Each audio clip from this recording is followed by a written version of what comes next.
Today you are in Paris. The city rests under a soft, early morning haze, the kind that seems to dim the edges of every rooftop and smooth the outline of the Eiffel Tower in the distance.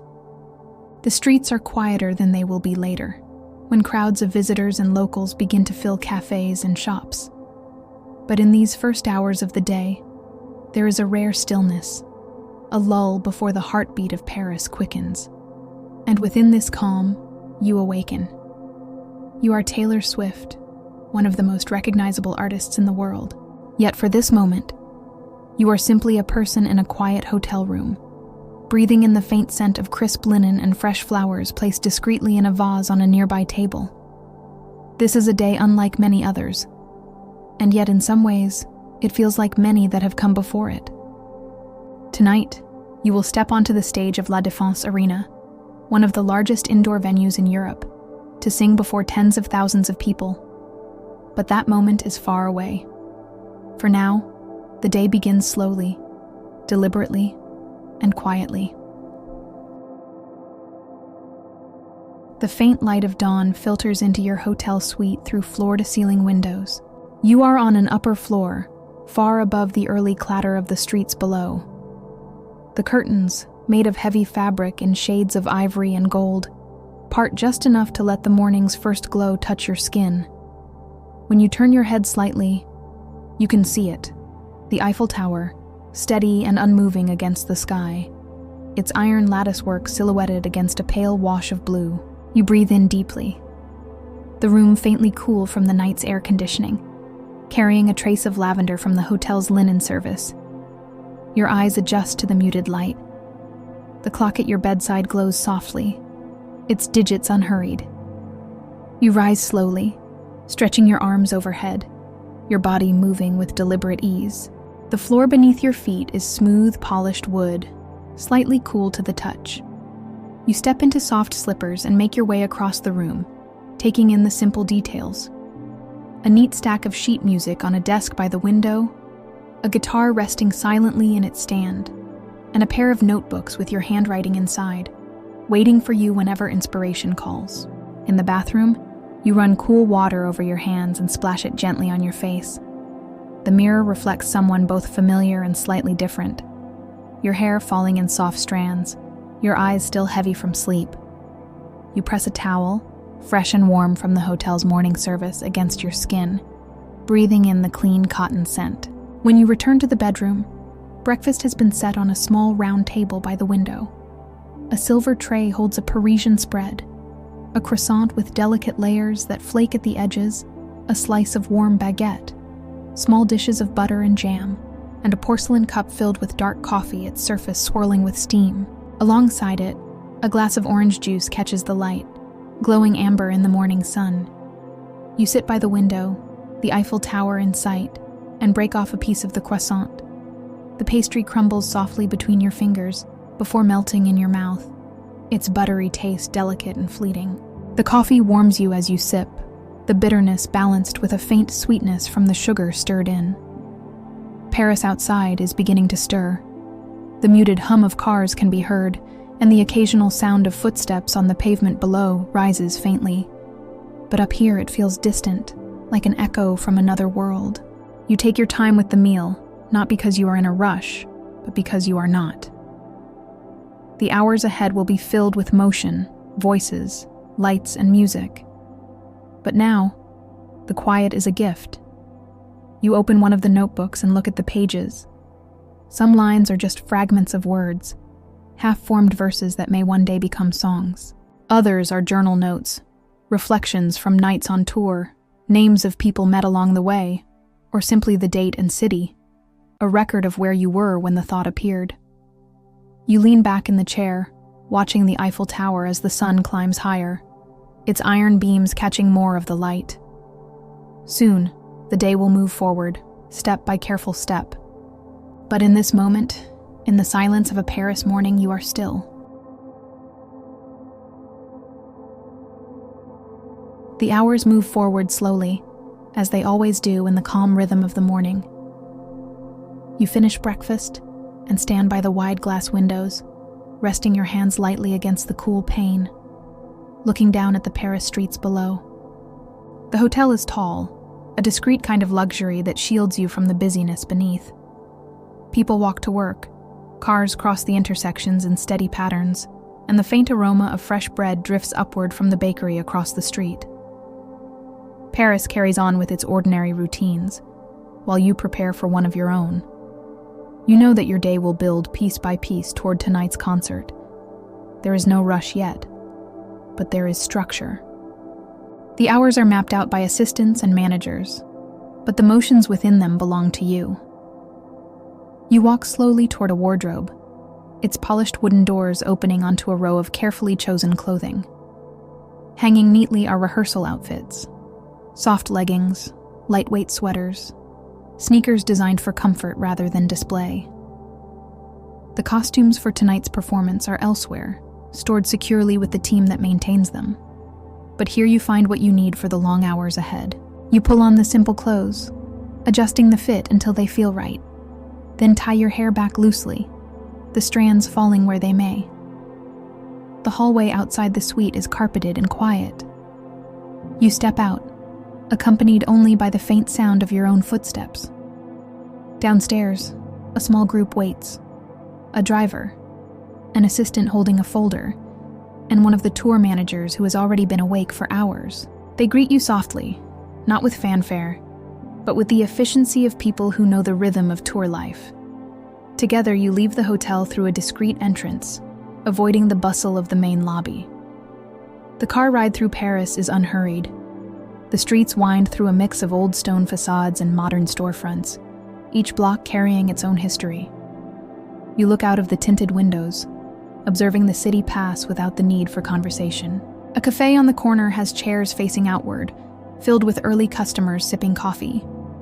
A florist arranges buckets of flowers outside her shop, the colors bright even in the morning shade. These small details of Parisian life are steady, unchanging, even as you pass through them in silence. The rehearsal space lies within the vast structure of La Défense Arena. From the outside, the building appears immense, a modern shell of steel and glass. Its sheer size is softened today by the morning light, but you know that tonight it will glow with the energy of thousands of people. For now, it is mostly empty, the seats dark, the stage half-lit as technicians move quietly across it. You step into the space, the echo of your footsteps meeting the open air. Inside, the arena feels almost like a cavern, wide, high, and filled with potential. The stage is already assembled, an expanse of polished floorboards with wires running neatly behind it, connecting instruments, lights, and screens. The crew moves with practiced rhythm, adjusting angles, testing microphones, checking the tension of cables. They greet you respectfully, some with a small nod, others with a quiet, "Good morning."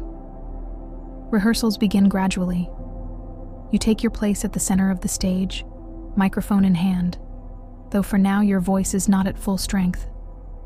You sing a few notes, low and steady, allowing the sound to carry into the emptiness of the arena. It returns to you faintly, softened by the acoustics. The technicians adjust, raising levels, shifting balances, until the sound is clear and even. Around you, dancers begin their own stretches, their movements slow and deliberate, arms reaching overhead, legs bending into careful poses. The choreographer watches closely, calling out corrections in a quiet but firm tone. You move through the steps yourself, not with full energy, but with precision, rehearsing the pathways your body will take later under the lights. The hours lengthen. The rehearsal is not a single performance, but many small fragments, repeated again and again. A song is started, then stopped halfway, as adjustments are made to timing or lighting. A section of choreography is replayed, each movement refined until it aligns with the music's rhythm. You sing verse after verse, sometimes with full voice, sometimes only half, saving your energy for the evening, but never allowing mistakes to settle into the memory of the body. During breaks, you sit on a simple folding chair at the side of the stage. A bottle of water rests beside you, condensation forming on its surface, cool against your fingers. Your assistant brings a folder, schedules, notes, reminders of interviews and meetings. You glance through them slowly, nodding occasionally, before setting them aside. Your gaze drifts toward the empty seats of the arena. Row upon row of chairs wait silently, soon to be filled with people whose voices will merge into one sound. But for now, they are only shadows.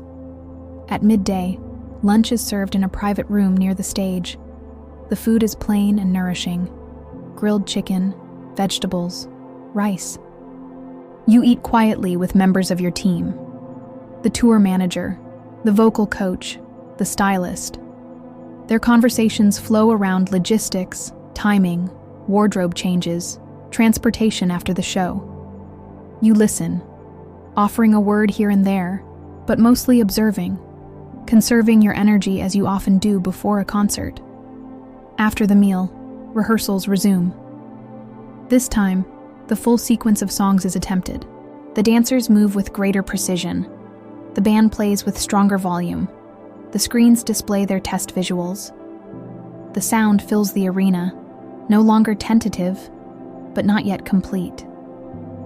You move across the stage, feeling its size beneath your feet, familiarizing yourself with each section. Where you will stand during the piano ballads, where you will walk during the upbeat songs, where you will pause to address the crowd. As the afternoon draws on, there is a final run-through of the most demanding numbers. Sweat gathers lightly at your temples, absorbed by the fabric of your rehearsal clothes. Your voice carries, steady and assured, filling the empty seats as though they were already occupied. The crew watches carefully, making notes, ensuring that every cue will align tonight without fail. When rehearsal ends, the arena grows quieter. The dancers retreat to their dressing rooms, the band places their instruments on stands, and the crew begins resetting the stage for evening. You leave the stage slowly, your body both tired and prepared. There is satisfaction in the repetition, in knowing that the work of the day has prepared you for the night ahead. The car waits outside once more. As you ride back through the city, the streets are brighter now, the cafes full, the shops open. The Eiffel Tower gleams in the afternoon sun. You sit back against the seat, sipping water, your mind calm. The most demanding hours are still ahead, but the foundation has been set. Your preparation is complete, at least for now. Soon, the transformation will begin, from the quiet figure at rehearsal into the artist who commands the stage. But for this moment, you are simply moving through Paris, the day carrying you gently toward the evening. The sun has long since set over Paris. By the time you return to La Défense Arena, the city outside is lit with its evening glow. Streetlights casting golden circles on the pavements, shop signs flickering gently, the distant beam of the Eiffel Tower sweeping rhythmically across the sky. The air feels cooler now, touched by a faint breeze. Crowds are already gathering outside the arena, their voices weaving together in an indistinct hum that rises and falls like the sea. Inside, however, there is a different kind of calm. Corridors stretch behind the stage, lined with equipment cases, racks of costumes, and quiet figures moving with intent. Your dressing room is softly lit, the walls covered with fabric to mute the sounds from the arena. Fresh flowers sit in a vase, their fragrance mingling with the faint scent of makeup and hairspray. Bottled water waits on the table, condensation beating on the sides. You sit before a mirror, framed by a border of warm bulbs. The reflection before you changes slowly as the stylists work. Makeup carefully applied, hair arranged in long, deliberate strokes, glitter added sparingly, catching the light without excess. The costume, tonight's choice among many, is prepared, shimmering faintly under the soft glow, its fabric smooth beneath your hands as you adjust it across your shoulders. The moments pass in silence, punctuated only by the measured voices of your team. Outside, the sound of the crowd grows louder, their anticipation filling the vast arena. The muffled rumble of their excitement vibrates faintly through the walls, a reminder of what awaits. Soon, you are guided through a hallway toward the stage. The corridor is long, painted in neutral tones, the floor marked with lines and tape that indicate positions for crew. You walk calmly, your footsteps steady, each one bringing you closer to the opening moment. Ahead, a security guard nods, then pulls back a heavy curtain. Beyond it, the stage waits, and behind the stage, tens of thousands of people. The first sound you hear is a roar, sudden, vast, and enveloping. The crowd sees you emerge, even just as a silhouette, and their voices rise as one. The sound is not sharp or startling, but deep and continuous, like the crash of a wave. The arena, which only hours earlier felt like an empty cavern, is now alive. Every seat filled, every eye turned toward the stage. The lights dim, then shift, casting beams of color across the audience. Screens flicker with images. Music swells from the speakers, low at first, then rising, filling every corner of the arena. You step forward into the light, microphone in hand, and the sound of the crowd deepens again, rolling through the air like thunder softened by distance. You begin the first song.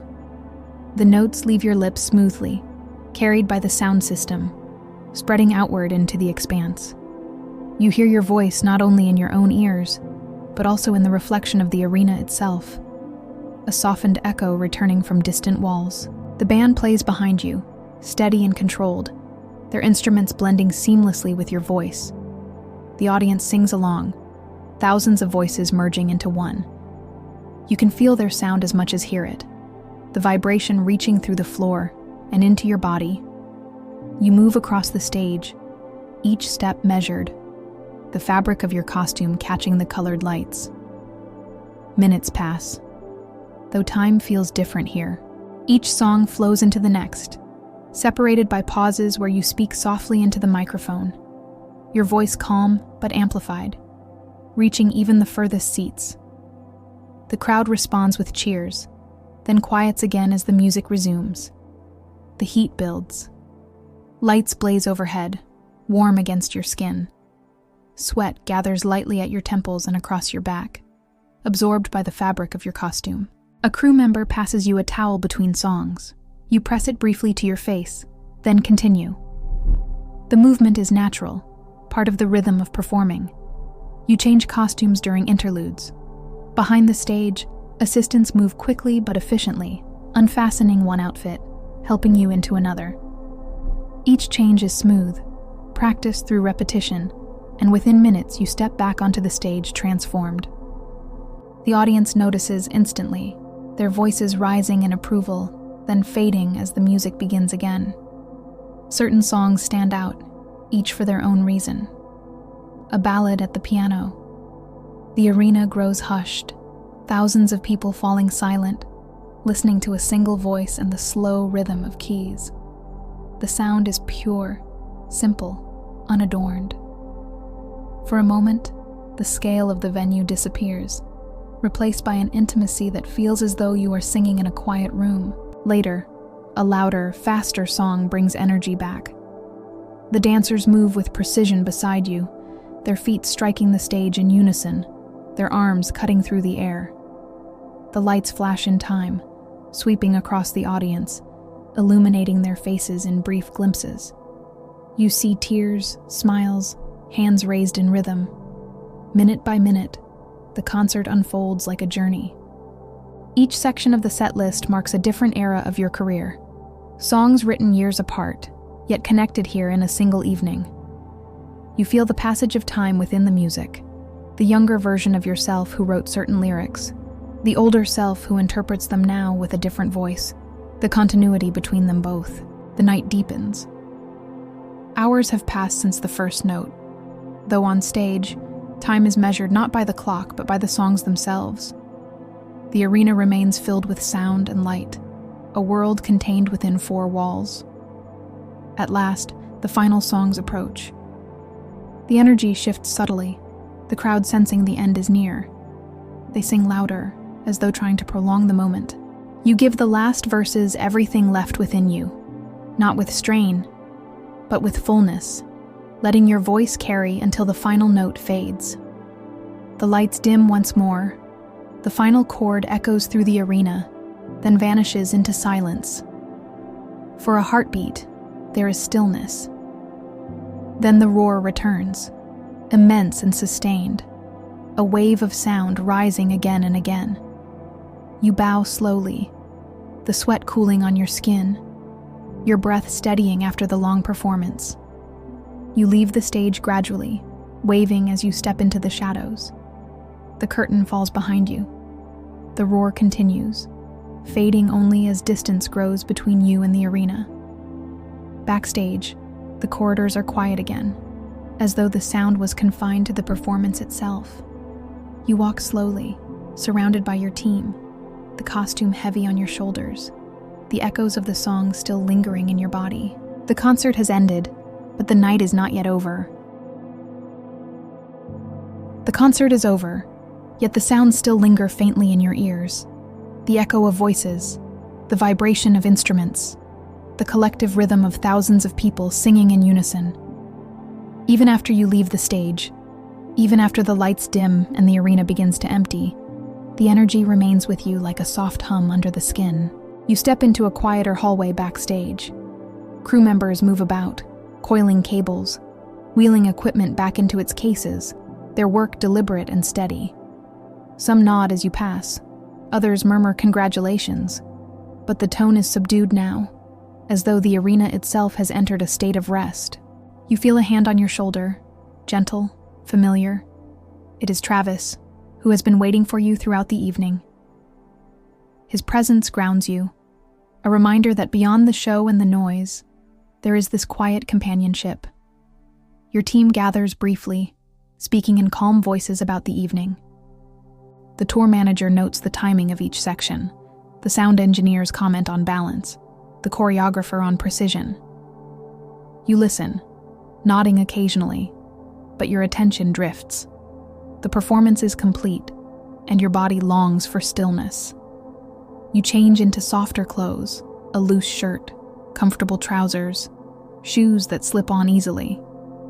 The costume, shimmering only moments ago under bright lights, is carefully folded and stored away by your assistants. Together with Travis, you step outside through a discreet exit. The night air greets you, cooler now, touched by the faint scent of rain on concrete. Paris stretches around you, its streets glowing under rows of street lamps. The crowd has dispersed from the arena, though here and there, small groups linger, voices hushed, as though reluctant to leave the memory of the concert behind. Your driver opens the door of a dark vehicle, and you slip inside. The ride through Paris is steady, almost serene. Outside the windows, the city glides past. Bridges arching over the Seine, their lights reflecting on the water's surface. Cafes with chairs stacked for the night. Narrow streets where bicycles lean quietly against walls.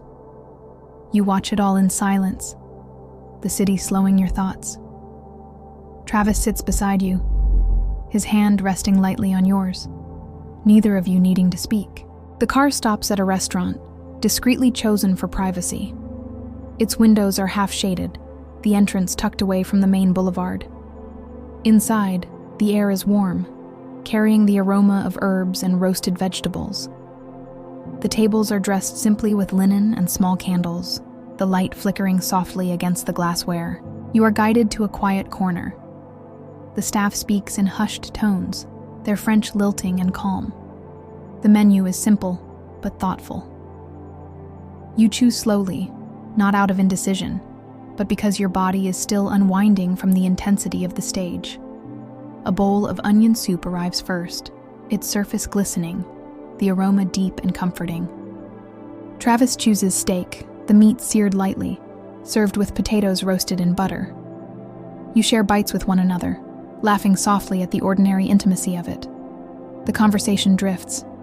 You speak about the performance, small details that only you would notice, a step missed but corrected, a light cue that arrived a second late. Travis tells you how it looked from the audience, how the crowd responded, how the song seemed to carry beyond the stage. His voice is steady, his words simple, and you find reassurance in the way he sees the evening not as fragments of imperfection, but as a whole, complete, and beautiful. The meal is unhurried. Between dishes, you sip cool water, the glass damp in your hand, and listen to the faint sounds of the restaurant. The clink of cutlery, the shuffle of shoes on wooden floors, the murmur of other conversations carried just low enough not to be understood. The hours pass gently. When dessert arrives, a delicate crème brûlée, its surface caramelized to a golden crust. You crack the top with the back of a spoon, the sound crisp and satisfying in the quiet room. Afterward, you step back into the night. The air has grown cooler still, the city quieter. The car ride back to the hotel feels shorter now, the streets nearly empty. Paris at night is a softer place, its landmarks illuminated but hushed, as though the city itself has lowered its voice to allow for rest. At the hotel, the lobby is dimly lit, the staff discreet. You and Travis make your way to the suite. Inside, the room feels untouched since morning, the bed neatly made, the curtains drawn halfway, the faint scent of lavender still present. You slip out of your shoes, feeling the softness of the carpet beneath your feet. Travis sits on the edge of the bed, removing his jacket, his movements unhurried. You join him, resting your head lightly against his shoulder. The conversation is sparse now, a comment about tomorrow's travel, a shared reflection about the Paris audience, then quiet. The silence between you is comfortable, filled with presence rather than words. You move slowly through the motions of winding down. In the bathroom, you wash your face, the cool water refreshing, the cotton towel soft against your skin. You brush your hair, each stroke even and calming. When you return, Travis has already settled under the covers, waiting with a small smile that feels private, known only to you. The bed welcomes you with its clean linen, its warmth spreading as you draw the blanket over yourself. The Eiffel Tower is visible once more through the window, its lights twinkling in the distance, casting a faint glow into the room. You lie beside Travis, the world outside fading to a gentle hum. The day has ended. From the quiet morning in Paris, through the rehearsals in the roaring arena, to the stillness in the dark, each moment has passed, steady and deliberate, carrying you here. You close your eyes, listening to the soft rhythm of breath beside you. Sleep gathers slowly, like a tide, carrying you toward rest.